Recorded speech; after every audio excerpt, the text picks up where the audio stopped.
علیکم ورحمۃ اللہ وبرکاتہ۔ الحمدللہ وحدہ والصلاۃ والسلام علی من لا نبی بعدہ۔ نبی کریم صلی اللہ علیہ وسلم کے اخلاق کریمہ، اس پر آج کچھ بات کرنی تھی کہ اللہ پاک فرما رہے ہیں اپنے کلام میں کہ قد کان لکم فی رسول اللہ اسوۃ حسنہ،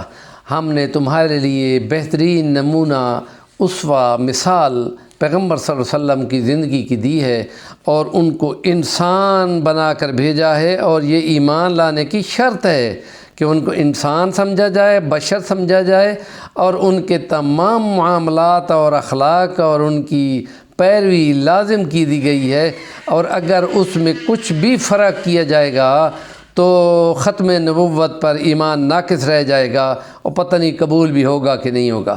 اس لیے اللہ پاک فرماتا ہے انک لعلی خلق عظیم، اے پیغمبر تو اخلاق کے کمال پہ ہے۔ اور خود اس کی تشریح میں نبی کریم صلی اللہ علیہ وسلم نے فرمایا بعثت لاتمم مکارم الاخلاق، تکریم اور اونچائی اور عزت و شرف جو ہے اخلاق کا،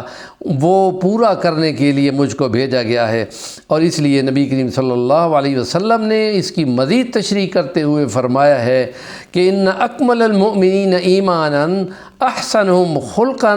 والطفہم باہلہ، اپنے گھر والوں کے ساتھ وہ بہت نرم اور ستھرے اور نرم مزاج ہوتے ہیں، اور ان کے ایمان جو ہے کمال درجے کے احسان پر مبنی ہو کر کامل مومن تب بنتے ہیں جب وہ ان کے اخلاق اچھے ہوتے ہیں۔ اخلاق رویوں کا نام ہے، اس میں بول چال بھی ہے، اس میں رویے بھی ہیں، اس میں بندے کا سننا بھی ہے، بندے سے بولنا بھی ہے، ان کے ساتھ معاملات کرنے بھی ہے، عبادات کرنے بھی ہے۔ جو جس درجے پہ ہے اس درجے پہ اس کی جو ڈیوٹی ہے اس میں اس کے رویوں کو ناپا جائے گا۔ اس لیے نبی کریم صلی اللہ علیہ وسلم کا اسوہ پوری زندگی پہ محیط ہے، اور کوئی پہلو زندگی کا اس سے باہر نہیں ہے، اس لیے ان کو کامل نمونہ بنا کے بھیجا گیا ہے۔ اور اس لیے نبی کریم صلی اللہ علیہ وسلم نے ایمان کا کمال یہ بیان کیا تھا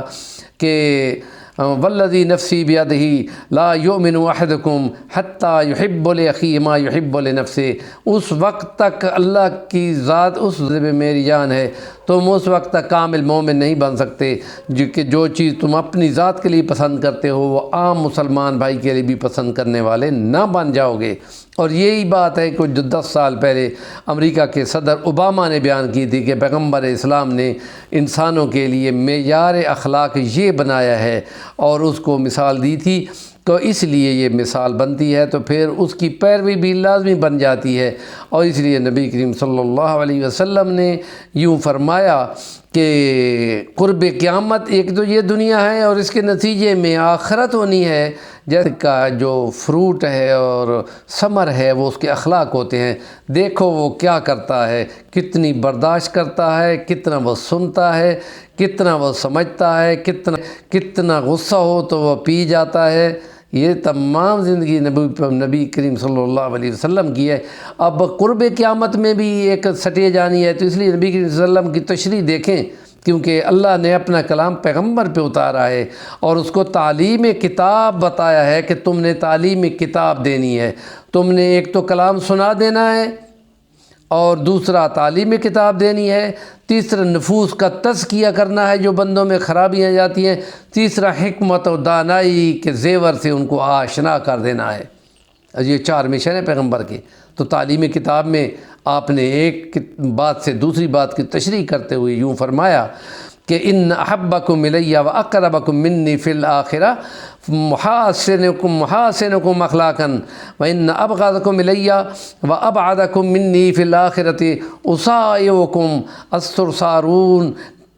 المتفہقون المتشدقون۔ صحابہ کہتے ہیں یا رسول اللہ سرسارون جو بہت بولنے والے ہیں وہ تو سمجھ آ گئی، المتفہقون جو بنا بنا کر لمبی چوڑی بحثیں اور لمبے چوڑے فصیح بلیغ بولتے ہیں، بتاتے ہیں، چلو وہ بھی برداشت ہے، لیکن یا رسول اللہ متشدقون کون ہے؟ وہ جو تکبر میں بولتے ہیں اور دوسروں کو بچھاتے چلے جاتے ہیں، اور ان کو کوئی حیثیت نہیں دیتے۔ بہت سارے علماء بھی ہیں، بہت سارے بندے بھی ہیں، بہت سے حکمران بھی ہیں، بہت سارے قانون دان بھی ہیں، بہت سارے لوگ ہیں، ان کو متکبرون، حضور نے فرمایا متشدقون متکبرون، بہت زیادہ تکبر کے لہجے میں دوسروں کو برداشت نہیں کرتے، اور اس لیے وہ جو ہے کہ چھوٹا ہو اور بڑے کی بید بھی کرتا جائے، وہ تکبر کی وجہ سے کرتا ہے۔ نبی پاک نے بھی فرمایا ہے وہ ہم میں سے نہیں ہے جو بڑے کی عزت نہیں کرتا، من لم یوقر کبیرنا فلیس منا، لیکن وہ بڑا ہو اور چھوٹے سے پیار نہ کرتا ہو تو جو بھی تکبر کی علامت ہے۔ اس کے لیے بھی فرما دیا کہ یہ بھی ہمارا کچھ نہیں لگتا۔ اس لیے رویہ اخلاق کے جو ہے وہ سارا دین اس کے اندر آ جاتا ہے، اور اس لیے نبی بھائی ہیں، اور یہ نبی پاک صلی اللہ علیہ وسلم کی سیرت۔ اب جنگ لگی ہوئی، نبی پاک نے فرمایا شور کی آواز نہ آئے، چیخو پکار نہیں کرنی، خاموشی کے ساتھ اللہ کے مجاہد بن کے خاموشی کے ساتھ لڑو، آوازیں نہ نکالو۔ اور جب کوئی فوت ہو جائے تو کہا صبر کے گھونٹ، آنکھیں بہہ سکتی ہیں روتے ہوئے، زبان شکوہ نہیں کر سکتی۔ کتنی برداشت ہے پیغمبر کی زندگی۔ لیکن مسلمانوں کے ہمارے احوال یہ ہیں کہ برطانیہ کا بہت بڑا تھنکر وہ یہ کہتا تھا مجھے مسلمان ہونے سے یہ مسلمانوں کے کردار و اخلاق روک رہے ہیں، اب میں کیا کروں۔ کتنی اوپری بات اس نے کی تھی، اور یہ اس بات کو بھی 100 سال سے اوپر ہو چکے ہیں کہ یہ مسلمانوں کے اخلاق مجھے مسلمان نہیں ہونے دیتے۔ ہمارے چینل کا نام ہے صفی الرحمن الوانی، ضرور سبسکرائب کریں اور کمنٹ کریں گے تو آپ کی بات سے ہمیں کچھ سمجھ آئے گی۔